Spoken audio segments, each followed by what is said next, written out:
One summer morning in 1967, a battered American ship pulled into the port of Valletta. 6 days earlier, on the 8th of June, the USS Liberty had been attacked. A torpedo had blown a huge hole in the ship's side, leaving her lower decks flooded. Everybody in the space that I worked in died, except me.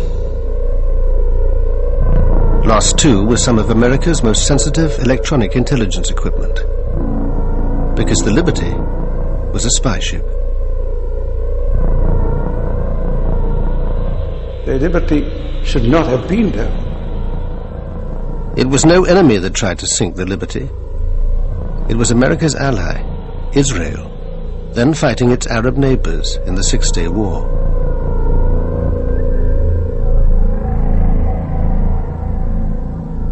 The survivors have always said the attack was no accident. We were well known, and the attack was obviously deliberate. I consider it this cold-blooded murder of American sailors that day. Yet Israel insists it was a tragic case of mistaken identity. It's very embarrassing for a military force like the Israeli Defense Forces to make such a blunder, no doubt. But we admit our mistake. That does not mean that there was any intention or any conspiracy or anything of the sort. But the men of the Liberty claim there was a conspiracy, and that it's been covered up for 35 years.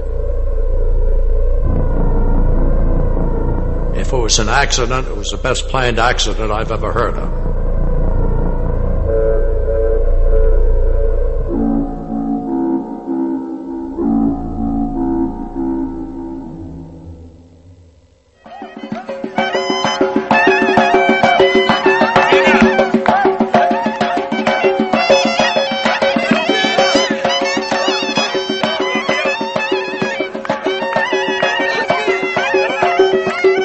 If Jews today can gather at their holiest site, the Wailing Wall, it's because the Six-Day War brought them control of Jerusalem's old city.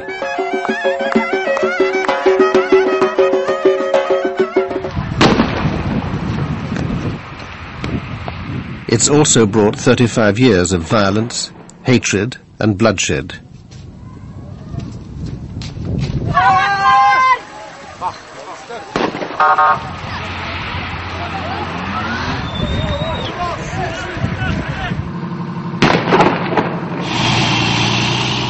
Since 1967, Israel has become the dominant power in the Middle East, thanks to its alliance with the US.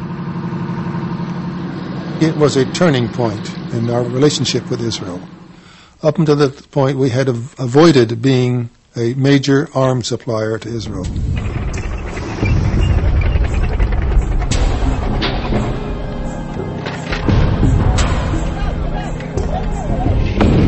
Paradoxically, the security of Israel became one of our strategic objectives, which it had never been in the past.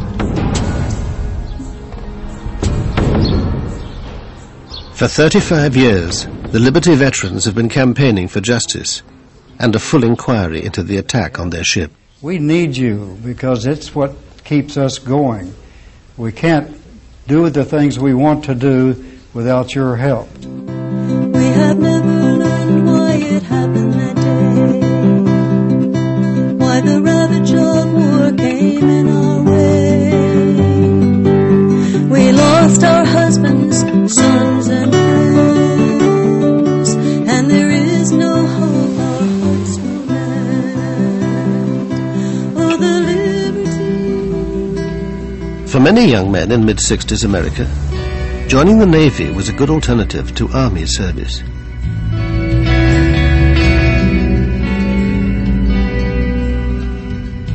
It was kind of funny. I didn't want to go. It was Vietnam. My friends were coming back in body bags, and I put it off for a month. I got a second notice, and I figured I better do something, and I went and enlisted in the Navy, and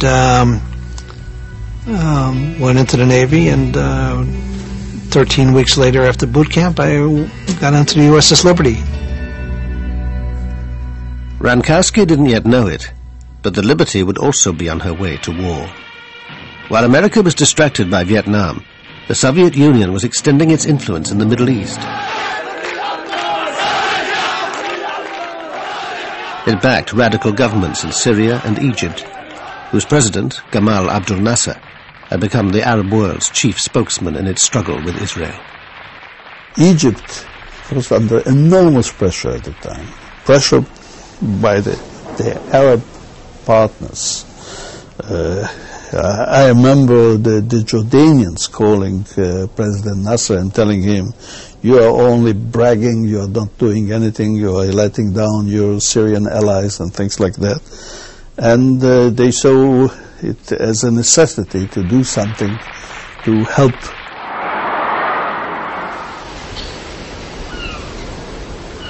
Meanwhile, the USS Liberty had crossed the Atlantic and put in at the West African port of Abidjan.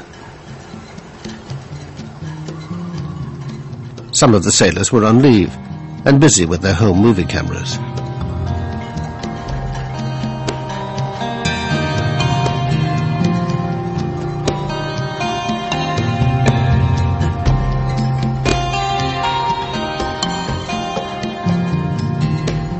The Liberty was an unarmed ship designed to listen in on electronic communications and pass intelligence on to the highest levels of the US government.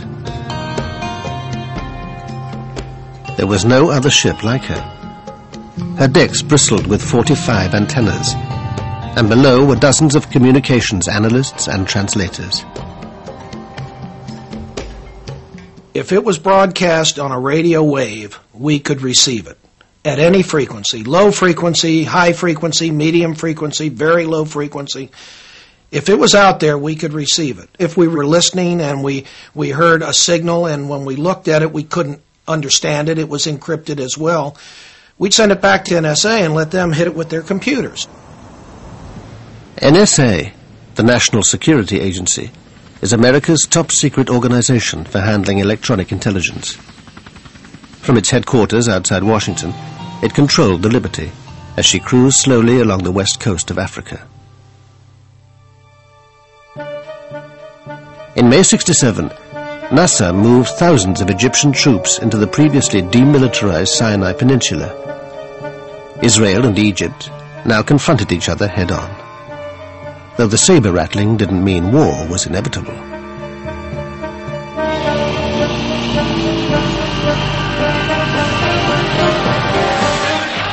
Then Nasser raised the stakes.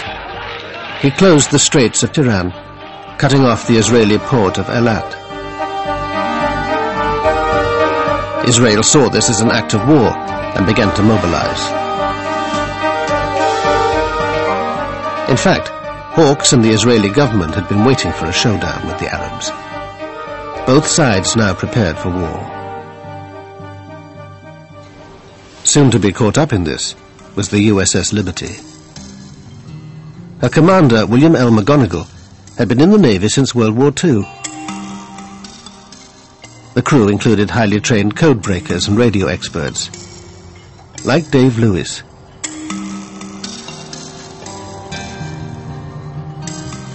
I was the research officer on the research ship. The commanding officer drove the ship. The executive officer was his assistant, and I was in charge of the 195 security group personnel. We were sent around the world, wherever there might be a hot spot, to see if we could determine what was going on and if the United States desired any intervention of any sort. Life aboard the USS Liberty was like no other naval life. And in the 1960s, ships of that ilk operated independently. The commanding officer of the USS America, which was the flagship of the Sixth Fleet, didn't keep track of a ship that was sailing all by itself.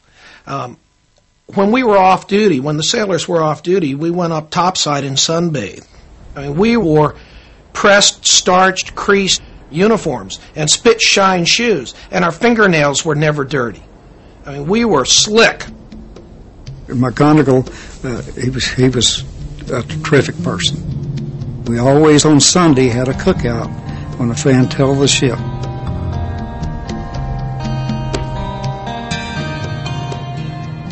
Being aboard the ship was really something. It was fun, like going from Abidjan, Ivory Coast, all the way down to Cape Town. You're drifting along at 3 knots and listening 10 miles off the coast. When the Liberty pulled into Abidjan, that was a social event of the year. I got back aboard at 2 o'clock in the morning the day we left. I was met at the gangway by Captain McGonigal, who informed me that we had orders to get underway immediately, and I was to get the rest of the troops, and we were getting underway. In a sudden change of mission, the ship was ordered to head for the Middle East.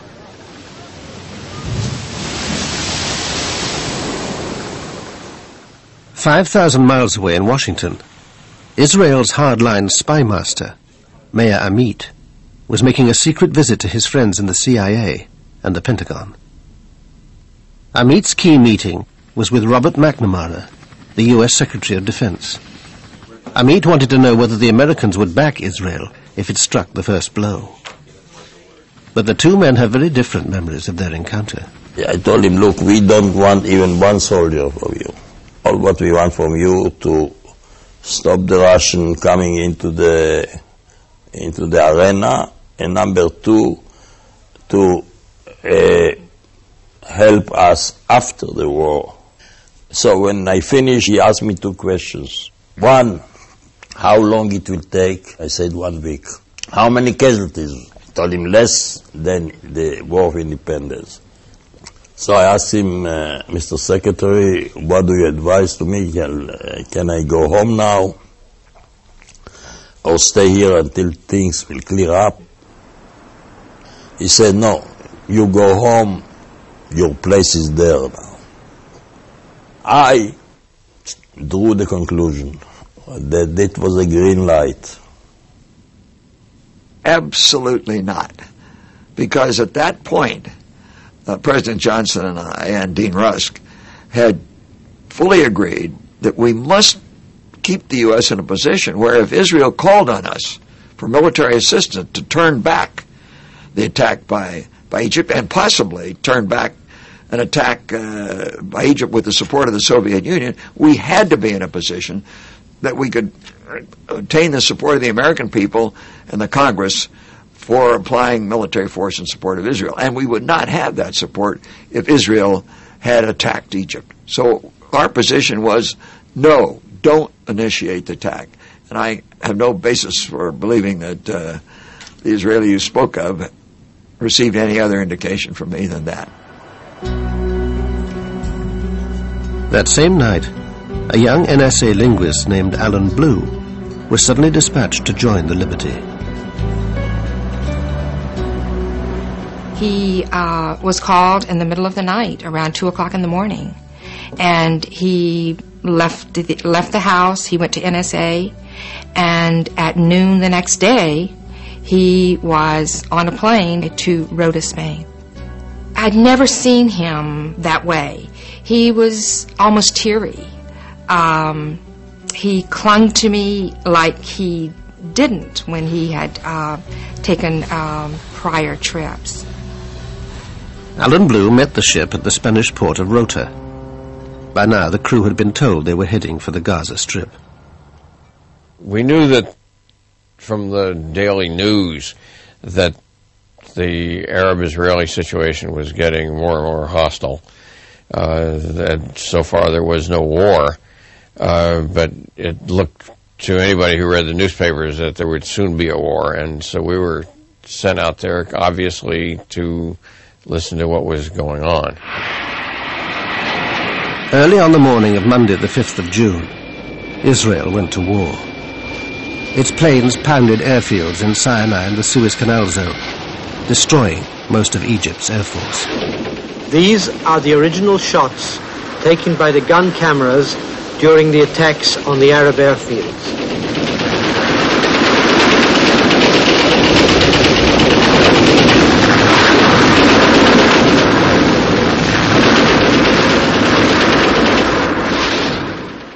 The fact is that they didn't have a clue when we came on. They were completely caught by surprise. They were having breakfast, or immediately after breakfast, some coffee, and boof, up we came on 9 airfields, 2 in the Sinai, 5 in Egypt, and 2 in Upper Egypt.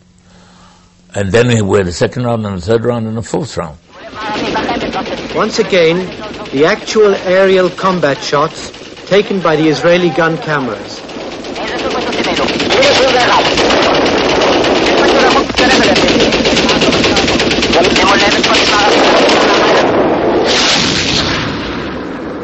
Meanwhile, the Soviet Union was boosting its military presence near the war zone. It moved 20 warships into the eastern Mediterranean. In response, the Pentagon ordered the 6th Fleet to keep all aircraft and ships at least 100 miles away from the coast. But one vessel received no such message. The USS Liberty steamed on towards the Sinai coast. We were told there was no need to worry. We had asked Commander 6th Fleet for an armed guard to go along with us, a destroyer. He sent the message back saying we were in international waters, flying the American ensign. There was no need for an armed escort. The Liberty was approaching a scene of total Israeli victory. On the 3rd day of the war, they'd taken the West Bank. But the big prize was the capture of Jerusalem's old city. I was elated when I heard it. Jerusalem, every Jew prays, I think, every day, next year in Jerusalem. That evening, the Liberty arrived at her destination, off the Sinai coast.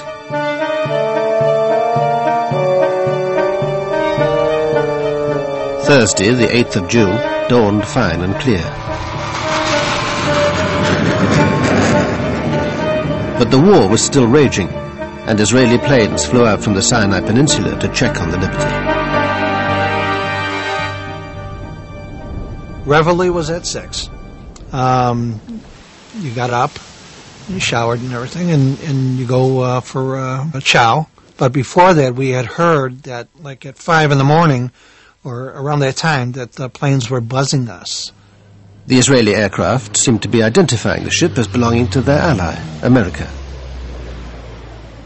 There were about 9 different occasions that airplanes came out, probably 12 times that were circled, 12 separate orbits of the ship during the morning. Lloyd Painter relieved Ennis as officer of the deck. He too was reassured by the presence of the Israeli planes.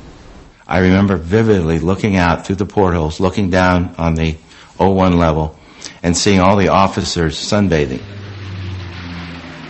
And at the same time, we were being overflown, and I remember feeling very good and very warm inside that we were safe. They knew who we were. We were not a stranger out there that day. Confident that the Israelis knew who they were, the Liberty men relaxed. A new flag was flying, visibility was perfect, and they'd received no orders to leave the area. That sense of security was about to be brutally shattered. At 2 o'clock in the afternoon, the officers on the bridge spotted 3 Delta Wing Mirage jets. I saw them come at us. In fact, I was looking through the porthole when the jets came down and leveled off on us at attack attitude. To my surprise, there were red flashes under the wings, and missiles, rockets started hitting the ship. But the portholes were blown out instantly. Mine in my chest, the fellow next to me got it in his face, and we all went down on the deck with the force of the concussion from the glass. The next thing I heard down in my space was a panicky announcement on the loudspeaker 1MC. General quarters, this is no drill. General quarters, ship is under attack. And you hear ping, ping, ping, ping. The decks above were being shredded. Attempts to send an SOS message failed. the Liberty's frequencies were being jammed. You'd have to know what frequencies we were going to come up on. To know that, you'd have to know that we were an American ship. If you knew we were an American ship, you knew what frequencies we were going to be on because you knew what the fleet frequencies were. Duh! Hello! The attackers knew their target, but they were keeping their own identity well hidden. During the attack, no one saw any markings, and some of the men told me later that they made a special effort to identify them, and they swear that there were no markings, that these airplanes were unmarked. They took out all of our transmitting antennas, and shortly thereafter deposited napalm on the deck.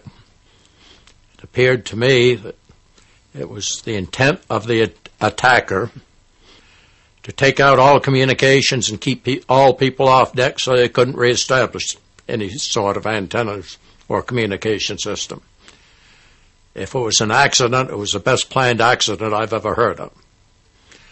The only reason we got the SOS out was because my crazy troops were climbing the antenna string and long wires while they were being shot at. At the end of the air attack, 8 men were dead and 75 injured. But the worst was yet to come.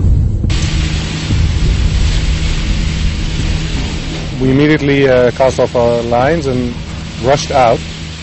I at least didn't know why. The sea was very calm and a bright day. I think it was around midday, or maybe a little before that, but around midday.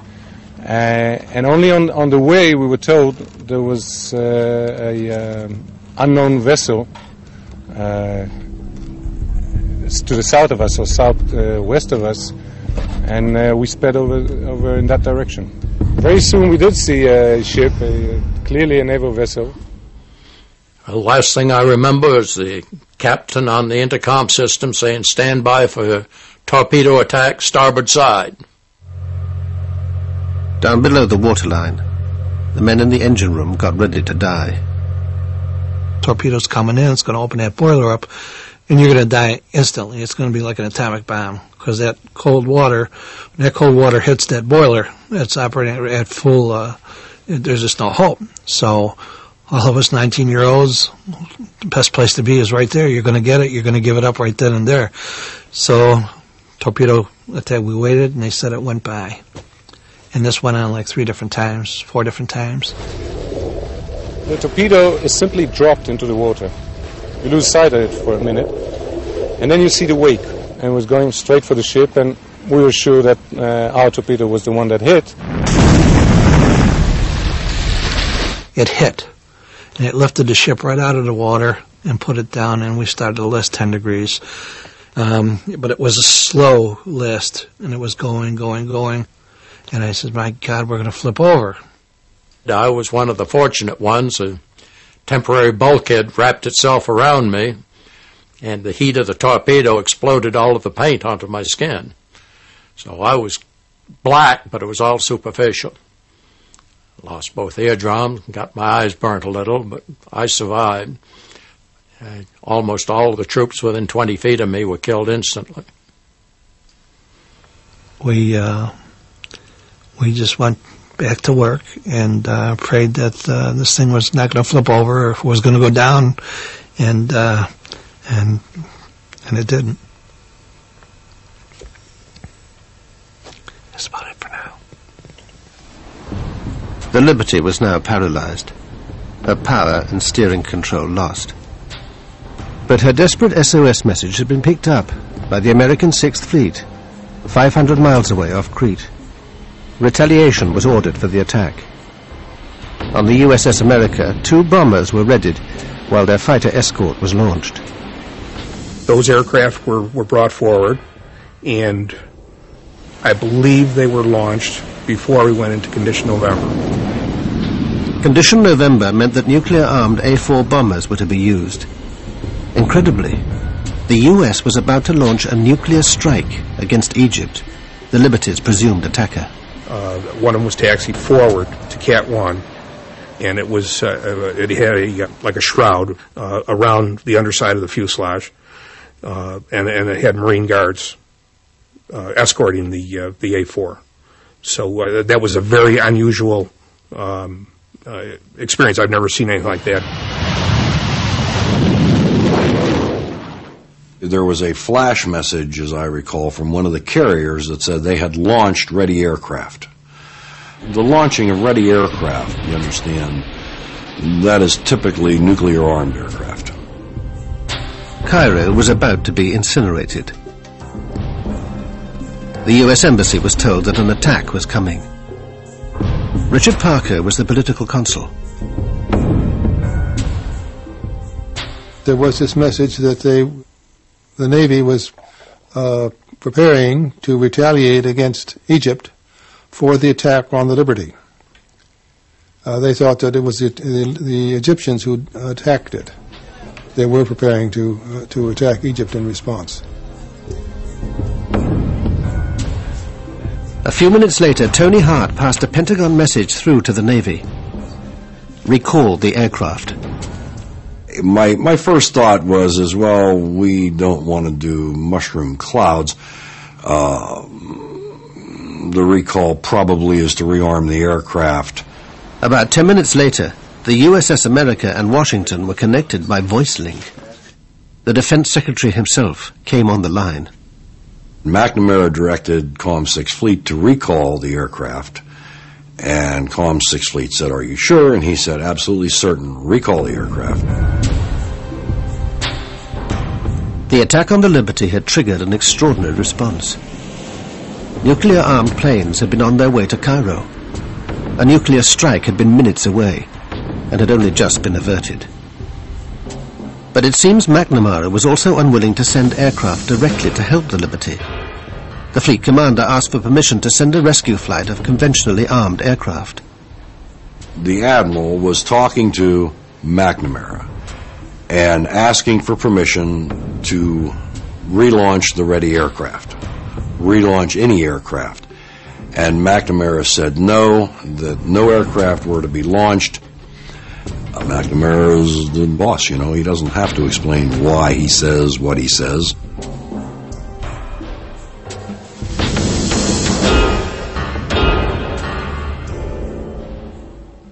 Dave Lewis heard from another officer about McNamara's dealings with the 6th Fleet. I'm Admiral Larry Geis, the commander of Task Force 60. He was very upset. He told me he knew it was going to be hushed up, and I wasn't to say anything about it, but he had to get it off his chest. That he had sent aircraft and notified Washington, obviously via the Criticom network, because it got to Bob McNamara and Lyndon Johnson, and he had the aircraft recalled by Robert McNamara. So he said he reconfigured a flight of aircraft with aircraft incapable of carrying nuclear weaponry and relaunched it. He again notified Washington. Again, Robert McNamara ordered the aircraft recalled. He challenged the order, and Lyndon Johnson came on. Said he didn't give a damn if the ship sunk. He would not embarrass his allies. Robert McNamara has never fully discussed his role in the Liberty controversy. You recalled planes sent to rescue the Liberty. I'm absolutely certain that's false. You didn't send a signal to the 6th Fleet? Absolutely not. I don't know what the hell happened, and I haven't taken time to find out. But there are all of these claims that we sent planes, the planes were going out and we turned them around, and that we intentionally allowed the Israelis to sink the Liberty. I know nothing about it. While the 6th Fleet was launching and recalling its aircraft, the Liberty was still under attack by the Israeli torpedo boats. You could see these machine gun bullets going through and ricocheting off all the metal that was down there. And actually, some were going into the boiler. They're trying to explode the boiler, and they knew what they were doing. We basically were dead in the water. The word came down, prepare to abandon ship. That meant prepare only, go up and get ready, get near the life rafts. Well, I went up first, popped the hatch, looked out for the life rafts. They were either gone or burning. And at the same moment, I looked to the stern of the ship, and I saw one of the torpedo boats methodically machine gunning one of our life rafts. that had floated back. We cut the life rafts loose because they were burning or had been damaged. And they floated back behind us, and he was machine gunning the life raft. And I knew that had there been anyone in there, they certainly wouldn't be alive. It happened so fast, it didn't seem real. None of the attacks seemed real to me. I was bewildered. I couldn't understand why they would do it to us. I just didn't understand a thing at that point. These guys didn't die for anything. They just died. They were slaughtered for nothing.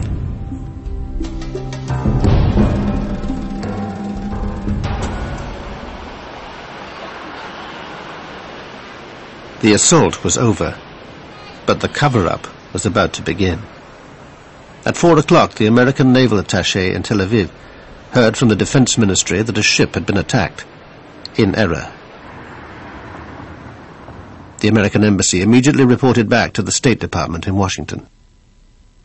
I was the first one that got the word, and my immediate reaction was it could not have been an accident.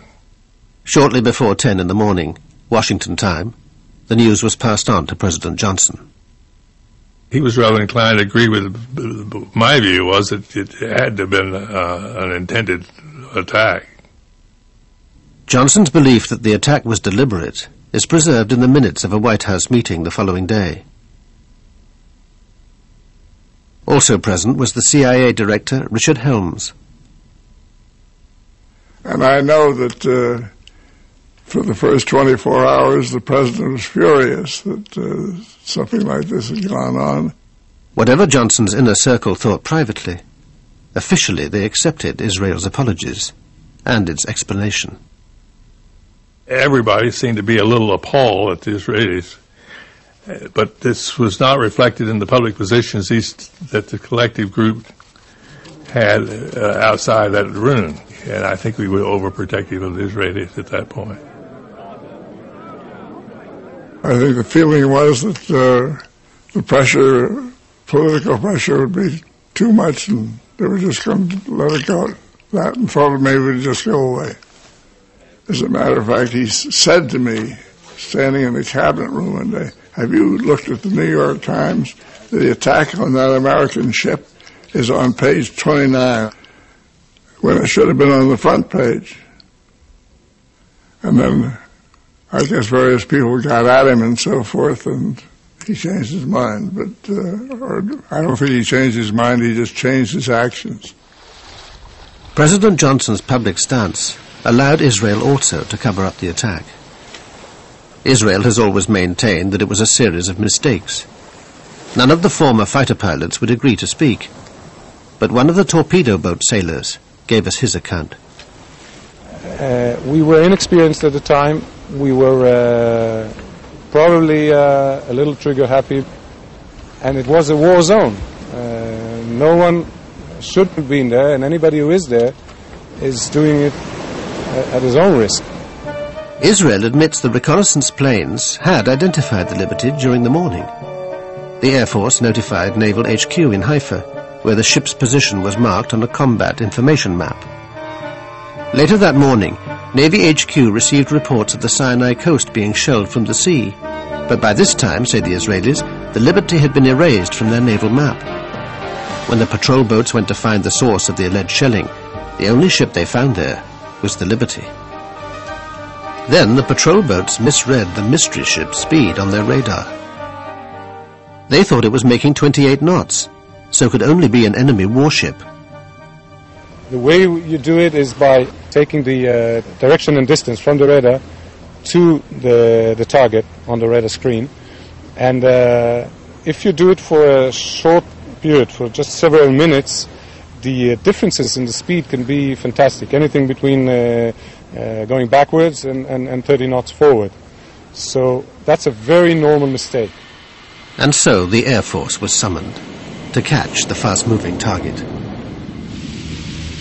Then, says Israel, the sailors made another fatal mistake, confusing the ship with the El Qusair, an Egyptian transport vessel half the Liberty's size.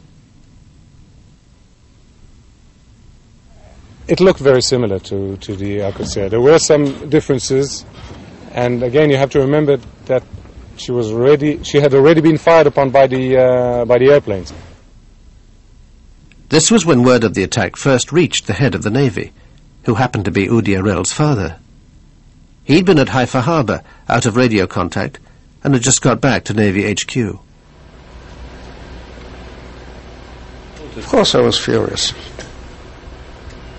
The minute she was torpedoed, and it was clear to me actually that she couldn't have made 28 knots.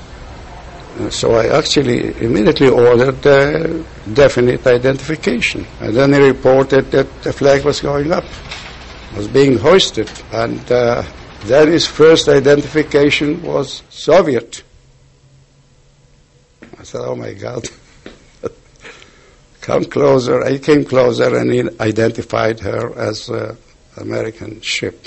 Whatever the ship's identity, the Israelis vehemently denied that they'd ever fire at life rafts in the water. I don't believe it. I never saw such a thing. There was nothing even resembling a life raft, and we certainly didn't shoot at it. We are taking part of the blame, but only part of the blame. We made most of the mistakes. They made many mistakes on the spot, and by the fact that the Liberty should not have been there. But the evidence points to Israel knowing the ship's identity and wanting it sunk fast. This U.S. Air Force intelligence analyst was following radio intercepts of the attack. The communications I had in my hands originated from an Israeli flight commander. Evidently, from his questioning to the ground control, one can deduce that he had been given specific orders to attack that ship before he left the ground. And when he saw it was an American ship, he questioned those orders. And he questioned those orders to his ground control. That same conversation that I had in my hands specifically noted that the ground control said, proceed with the attack. And there was still doubt in the Israeli pilot's mind. And he said, no, this is American, repeat those orders again. And he was told flat out, do attack this ship.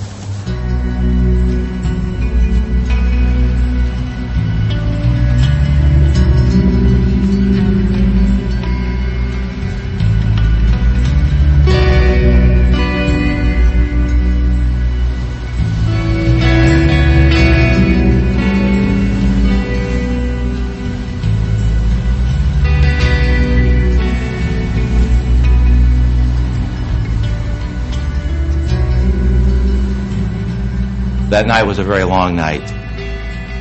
I'm thinking at that point, I hope we don't sink, because I knew the extent of the damage. I'd been down and taken a look at it, and I knew that we were in bad, bad shape.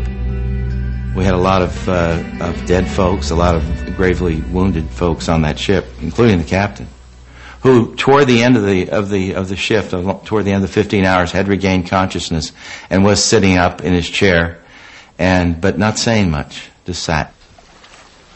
Help was finally on its way. Ships from the 6th Fleet were steaming towards the Liberty and would reach her the next morning. It was quite a sight to see so much of a flotilla there, the carriers. We looked and we said, God, what a flotilla. Where the hell were you? Why didn't you come? And I mean, everybody aboard the ship said the same thing. The Liberty was now heading to Malta for emergency repairs. An important visitor was helicoptered aboard. Admiral Isaac Kidd was leading a naval inquiry into the attack. His behavior surprised the sailors.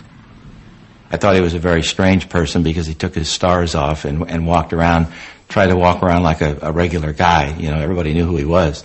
But I thought that was rather strange. I didn't buy into that one real easy. He took his eagles off, and he says, well, guys, he says, you just pretend that I'm one of you guys now. Tell me all about it.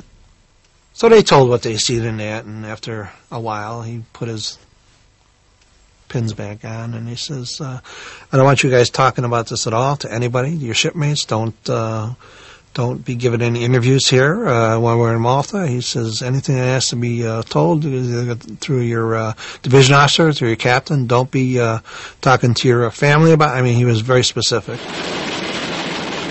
By this time, all the injured men had been taken aboard the rescue ships. I remember being hauled up into that helicopter in a basket that had been wrapped tightly around me from head to toe. The corpsman, not knowing which end was up, sat on my head all the way back. And all I could think of was what an ignominious way to die after having survived a torpedo attack.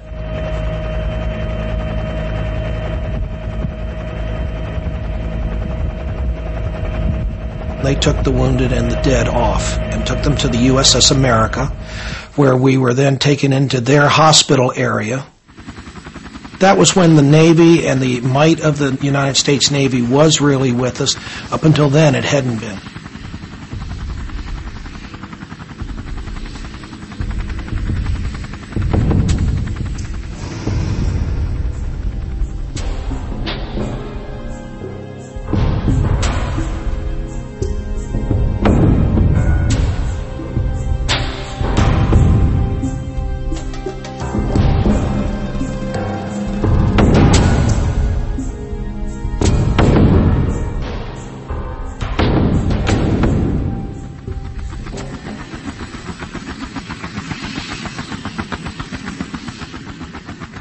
An unarmed American ship had been attacked by Israeli planes and boats. 34 sailors were dead, and the U.S. had done nothing to help.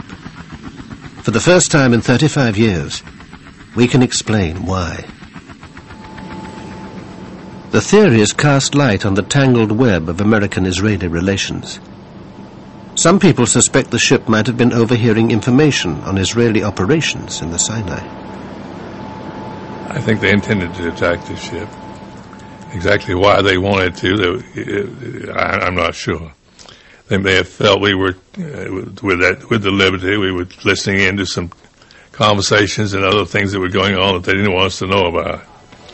And they had been engaged in some pretty outlandish stuff in the course of the war. And I didn't think they wanted us to know all the detail of that.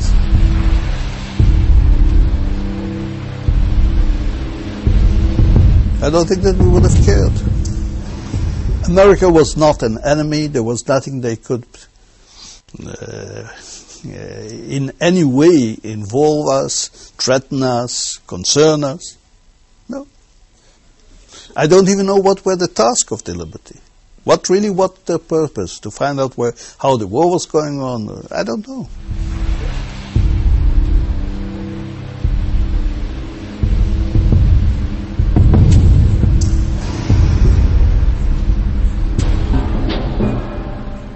But there's a broader theory, that the attack was intended to be blamed on Egypt, and would therefore draw America into the war, and was carried out with the foreknowledge of certain people in Washington.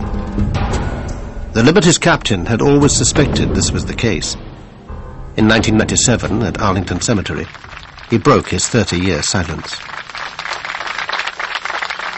For many years, I had wanted to believe that the attack on the Liberty was pure error. It appears to me that it was not a pure case of mistaken identity. I think that it's about time that the State of Israel and the United States government provide the crew members of the Liberty and the rest of the American people the facts of what happened and why it came about that the Liberty was attacked 30 years ago today. Less than 2 years later, McGonigal himself would be buried at Arlington.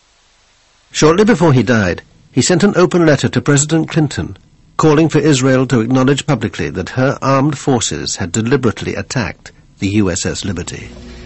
Captain McGonigal was more than just a captain in the Navy.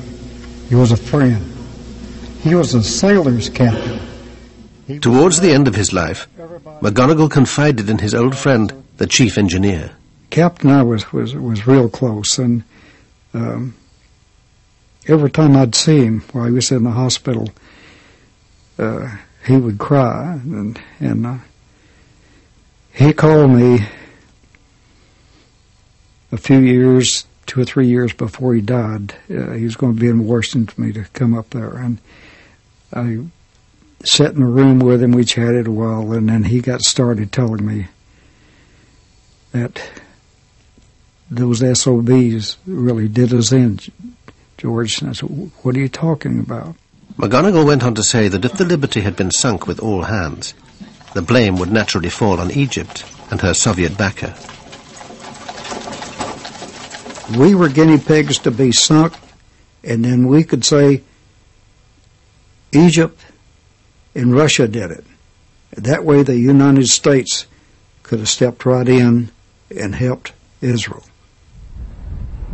We found evidence that this was part of a larger plan hatched by Israeli and American intelligence to invade Egypt and overthrow Nasser, a plan codenamed Cyanide. A key figure was James Angleton, Israel's closest friend in the CIA, and unique beneficiary of a memorial from Mossad. Jim Ennis first came across cyanide almost by chance. I had gone to the LBJ library asking for, all Liberty documents, and this one-page paper came out of nowhere. Minutes from the 303 committee. The 303 committee was a secret group that used to meet at the old executive office building, round the corner from the White House. 303 committee was simply a device for examining covert operations of any kind and making a judgment on behalf of the president so he wouldn't be nailed with the thing if it failed. Here, in April 1967, the committee met to discuss a sensitive Defense Department project. It would involve the Liberty with a highly risky submarine operation to help Israel. Scribbled on the minutes is a note: submarine within UAR waters, another term for Egypt. Especially the fact that this was in the Liberty file suggested that this had to do with the submarine that was near us and with cyanide and all the other things. Dave Lewis had also heard about cyanide. One of his officers had told him the ship was carrying secret documents in connection with a submarine project. He said, there are sealed orders in my safe for Project Cyanide that involves communication via submarine in case of war. That's all I know about it. The orders were never opened. When the attack took place, there wasn't time. So I don't know what they said. What connection could this mysterious submarine have had with the Liberty? And why was it being discussed a full 2 months in advance of the war? The operation is still so sensitive that we could get no comment from US or Israeli intelligence. Operation Sinai. If I heard about it, I heard so. What was it?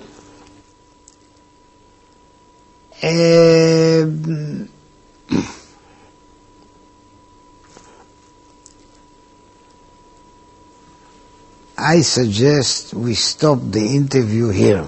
What do you say? Why you want it?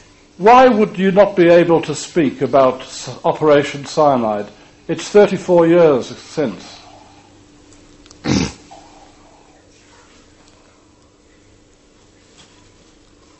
Signature and loyalty to my country. Is it very sensitive? I am built so, and I know exactly what I am able to tell you, and I know exactly where I stop. And here I stop. Operation Cyanide was a joint Israeli-American venture using submarines and other covert-type intelligence-gathering efforts against the UAR. But that has a logical explanation. The explanation is the UAR was totally Soviet equipped. They had Soviet advisors. The Soviet Union was our arch enemy at the time, and we were concerned in a volatile Mideast situation with the Soviet problem. We were concerned wherever the Soviets showed up, and they had considerable influence in the United Arab Republic. So there were these joint ventures with Israeli intelligence. We were strategic and tactical reconnaissance photo processing specialists. We flew probably 8 missions that day, all bomb damage assessment, all airports in disarray, lines of aircraft destroyed in place. From what we saw in that film, it was unchallengeable destruction of the enemy. This covert operation was also part of cyanide. Before the war, the team had secretly been sent to an Israeli air base in the Negev desert. The men wore unmarked uniforms and had no ID, while 4 American reconnaissance planes were disguised as Israeli. There was a hurry-up paint job done to the aircraft to identify them as Israeli aircraft, so that they would be in conformance with normal Israeli markings. No, not one single word of it is true. I don't know what is the man. I don't know. Fantasy. It's a fantasy. He's dreaming. He is making it up. Nothing. They can deny it now. Fine. Take a look at the reconnaissance information that the Israelis have that was published publicly in Time magazine, Life magazine, I think Look magazine. That was our work. The Israelis had no reconnaissance aircraft, and you can't get the detail off of gun cameras that was in those films. If it's true that America was secretly in the war against Egypt, this had to be kept quiet at all costs. Well, the implication would be very serious. I mean, first of all, it means that LBJ and his people around him had been lying to us through their teeth, and that may be a minor matter for most people, but it'd be important to us. But more important, it would mean an American participation in the attack on Egypt, a very serious thing for us to have done. And it would have, finished our relations with the Arab world for a long time to come. As it was, 6 Arab states broke relations with us.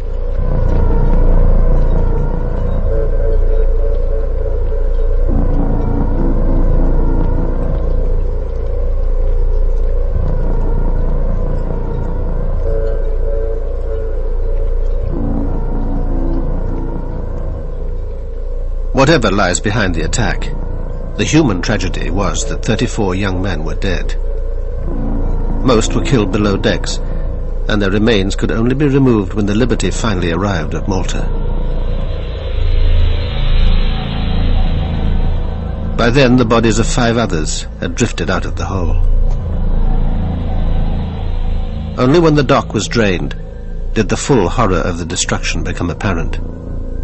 I remember taking that photograph, and I remember seeing parts of bodies in the cables and wiring that were jammed around, especially in the top part. It seemed like on the overhead, a lot of parts of bodies were hanging there. It looked like a meat locker. We had to go down and start cleaning that up. One of the men killed was Alan Blue, the NSA linguist so suddenly sent abroad. His wife didn't even know he was on the USS Liberty. I was sitting in a park in Washington, D.C., having my lunch about 1 o'clock in the afternoon on June 8. It was a beautiful, clear, sunny day. And about 15-20 feet away from me, someone had a radio. Administration handling of the June Arab-Israeli war crisis. And I overheard this report on their radio that an American ship had been attacked in the Mediterranean. And my heart sank. Even though I did not know he was on that ship, I was still very frightened. I picked up my lunch, I went inside to my office. I called NSA, and they said, yes, we've been looking for you.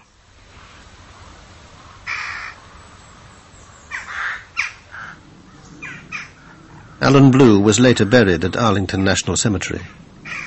For the previous month, his widow had had to share her house with minders from the NSA. They told her nothing and controlled her contact with the outside world. I think they were anxious to not have any press around us at that time. No one from the NSA ever contacted me to explain what happened. There were many, many people at the service. I'm not sure who they all were. In Malta, meanwhile, the Liberty men were alarmed by the way Admiral Kidd was steering the naval inquiry. He seemed to have made up his mind in advance and was ignoring crucial evidence. I testified about 3 major items that I had witnessed. One was the captain's condition. I also testified about the armor-piercing projectiles that had been sent through our ship. And I also testified about the machine gunning of the life rafts by the Israeli torpedo boats. I testified, like I said, for about 2.5, 3 hours. I didn't know until, I don't remember, months later, that much of my testimony was never recorded. McGonigal had blacked out during the attack, so the chief engineer took command of the ship. Yet the inquiry wasn't interested in what he had to say. I got so peeved off I couldn't see straight. Before it broke up, I stood outside the door and wanted to go in there so that I could get my say in those minutes that were being taken. But he wanted to keep me out of that almost completely. The report was reviewed at the Navy's European headquarters by Merlin Starring, later the Navy's top lawyer. It didn't appear to support Kidd's conclusion that Israel had attacked in error. Well, I simply could not find an evidentiary basis for that conclusion. I had considerable trouble with the record in attempting to, as I read through it, attempting to find the evidence, the testimony, or other evidence that would support some of the findings or opinions or conclusions that the Court of Inquiry had drafted and had reached.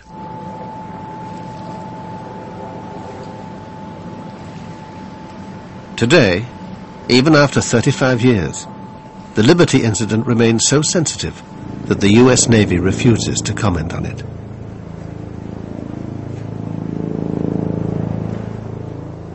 I think there was a cover-up. I think there were details known from talking with some of those crew. It was pretty bad. How can my personal view be other than my American view, which was that they intended to attack this ship, and there's no excuse that can be found for their saying that this was just a mistake? Most importantly, President Johnson, like Richard Helms, would also have been getting the radio intercepts. It's like a cable or a telex, right, that was sent to all the intelligence agencies and to the White House at the same time, because it was an American ship being attacked by a friendly power. Anything that's inimical and dangerous to the United States that the president has to see on a near real-time basis, he has to receive it. Did Johnson order a cover-up? No, that I'm aware of. But people were sworn to secrecy. The naval inquiry is regarded by many as incomplete. You asked McNamara about those questions. I'm not going to answer those.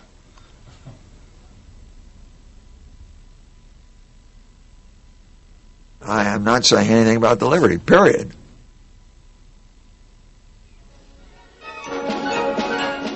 In Israel, it was soon business as usual. An inquiry attended by the Navy Chief, Shlomo Arel, concluded that the attack was mainly due to a series of Israeli blunders. Despite this, nobody was charged or court-martialed. They didn't find anyone guilty of committing any crime or negligence or whatever. But this is, I don't want to make apologies for that, because it was outside my jurisdiction.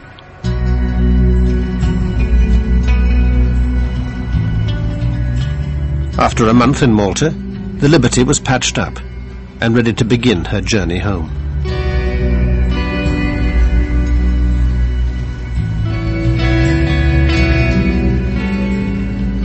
It was pretty eerie because we had to stand watches different times down where the torpedo had hit. We had to check for leaks, and you could smell the fuel oil, and it was so eerie. You know, your shipmates were just down there, and you'd swear that they were talking to you.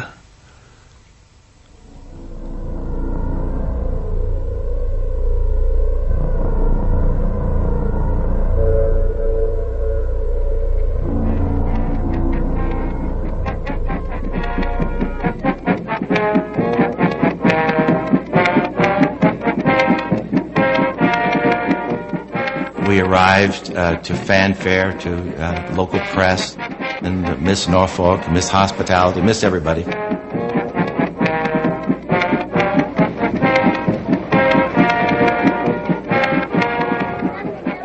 Anyway, they got us in and got us tied up, and all inside was nothing but just shell of a ship. Nothing was left.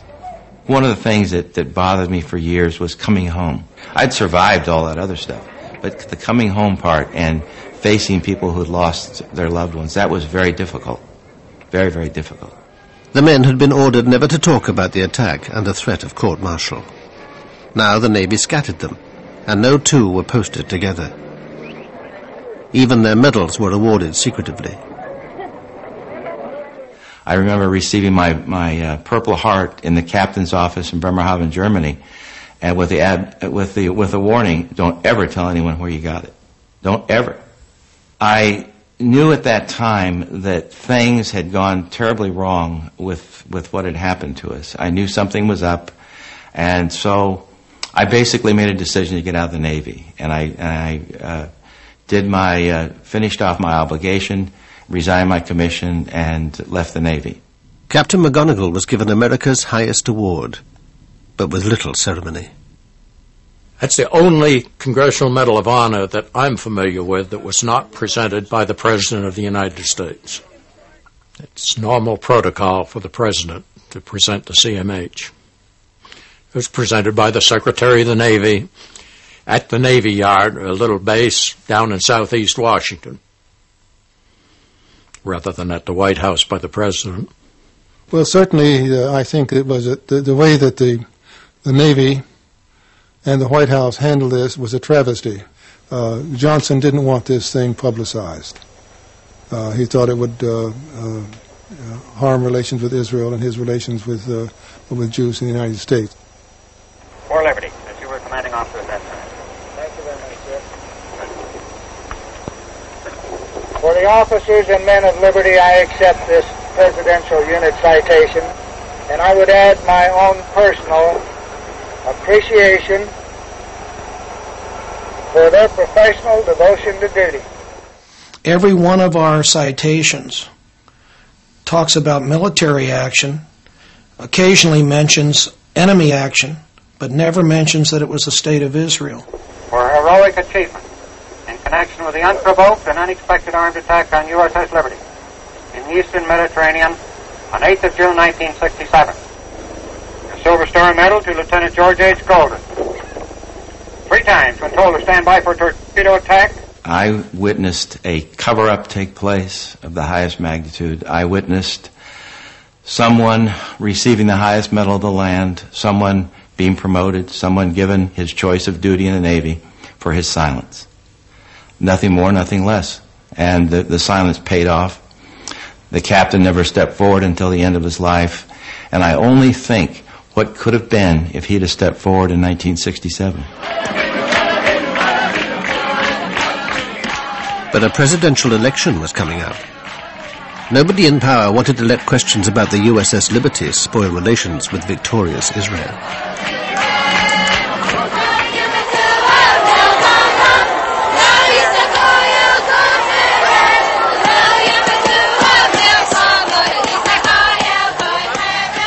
I think it should have caused more of a problem than it did. We went on in official reactions to each other, and we renewed our old friendships. Considered we really ignored it for all practical purposes, and we shouldn't have. It was a very bad thing.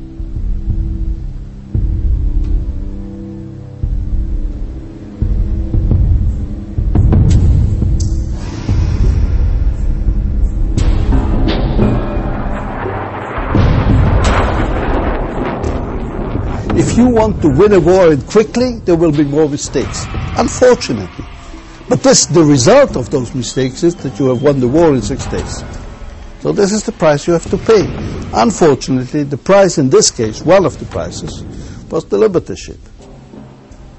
Israel today still occupies the conquered Palestinian territories, thanks to continued U.S. support. The war of only 6 days has left a painful legacy of suspicion, suffering, and sorrow. Among those living with that legacy are the Liberty survivors, bitter about their own government's cover-up. Jim Ennis spent years trying to find out what had really happened. This book will be with me as long as I'm here. I've often said I'd like to have seen it go away years ago. I would have hoped that my book would have generated a congressional investigation that would have answered the remaining questions, and the whole thing could have been put to rest, and there'd be no question about what happened and why, and we just put it on and we all go on to other things. Jerry Goss, Petty Officer. Melvin Smith, Chief Petty Officer. Carl Noah, Seaman. John Spicer, Petty Officer. Gary Blanchard, Seaman. Alan Blue, Civilian. Jerry Converse, Petty Officer.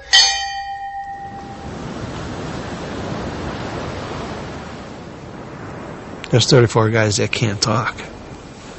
And there's 34 families that need some answers. And there's the rest of the crew that needs some answers too. I really don't have any malice against the guys who pulled the triggers, because they were the guys that were given orders, do it, because if you don't do it, you're going to be in a lot of trouble. I would like to meet those guys and see what they've had to say to me. People who gave the orders, they got away with murder.